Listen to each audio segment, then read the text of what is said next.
Guerrilheiras e guerrilheiros, aqui vai um conteúdo que talvez não seja tão básico, mas com certeza vai levar a sua fotografia para o próximo nível.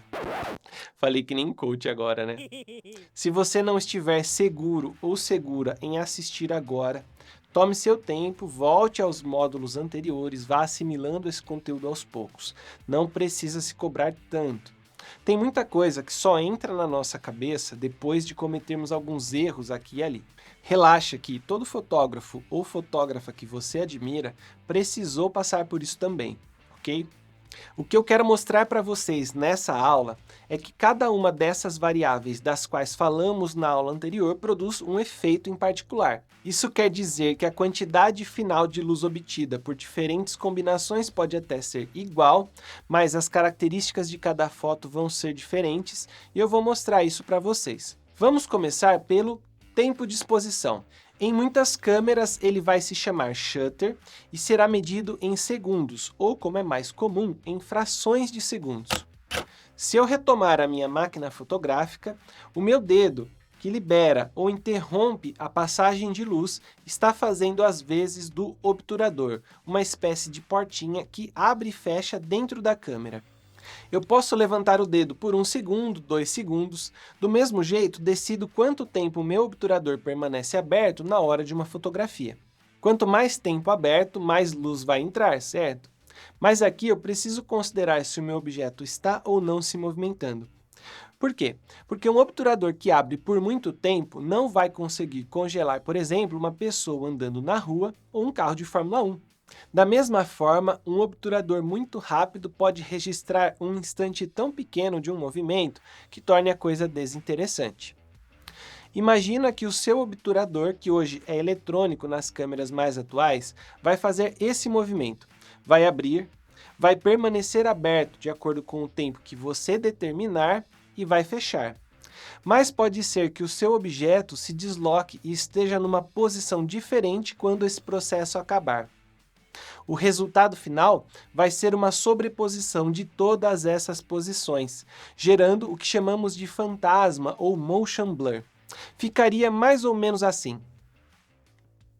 Isso, claro, não precisa ser entendido como algo ruim. Vai depender do resultado que você deseja obter. Se você quiser congelar o movimento de um objeto, vai precisar considerar usar velocidades menores.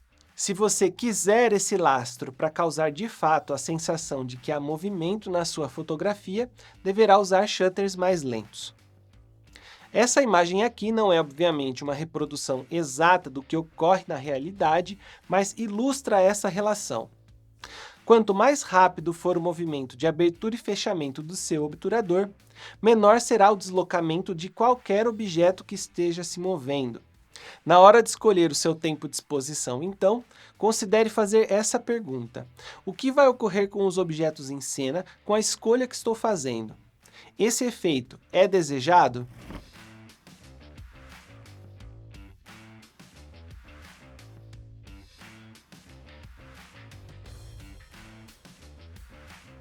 Segunda coisa importantíssima, a abertura do orifício. Você encontra isso designado como diafragma, abertura ou íris. A lógica é a mesma, quanto maior o orifício, mais luz passa por ele. Mas como diferentes aberturas afetam a minha foto? As aberturas interferem diretamente no que chamamos de profundidade de campo, que nada mais é do que a região da minha imagem que estará em foco.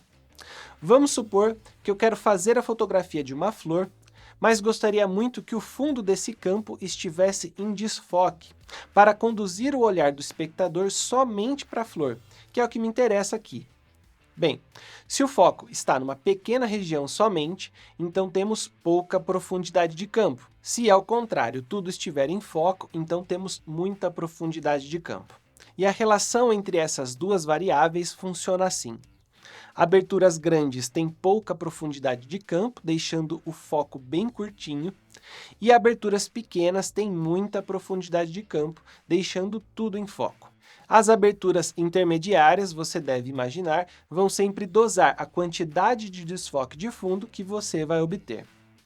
Assim como o obturador, você deve sempre pensar: que efeito desejo obter? Que sentido essa combinação de elementos produz?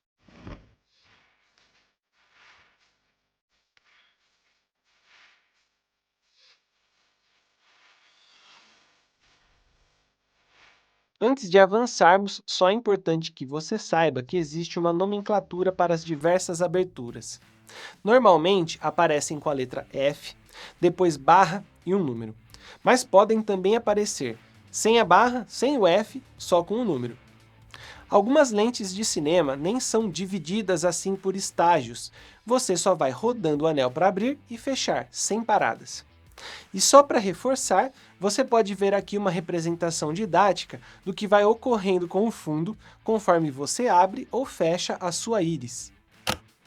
Por fim, você deve estar se perguntando que alterações posso esperar das diferentes sensibilidades e da própria quantidade de luz.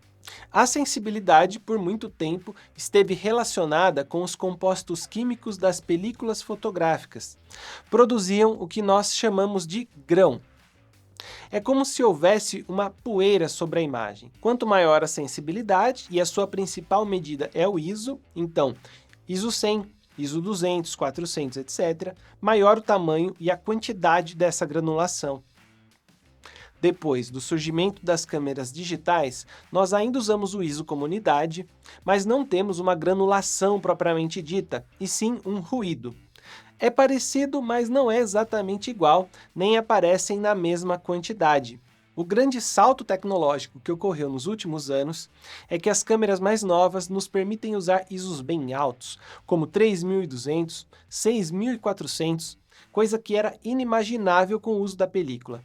O interessante dessa variável é que, diferente do tempo de exposição e da abertura, a sua variação não modifica a aparência dos objetos entre si. Ela só adiciona ou subtrai grão ou ruído da imagem como um todo. Ou seja, enquanto a escolha da abertura faz o meu fundo ficar mais ou menos em foco em relação ao primeiro plano, ou enquanto o tempo de exposição congela ou não um objeto que se move em relação a um fundo, a mudança da sensibilidade vai agir apenas de forma generalizada, independente daquilo que está sendo fotografado. Deu para entender? Para fecharmos essa conversa sobre variáveis, falta a quantidade de luz, mas achei melhor destinar uma aula só para esse tópico porque merece uma atenção especial. Beleza? Te vejo em instantes então, até a próxima aula.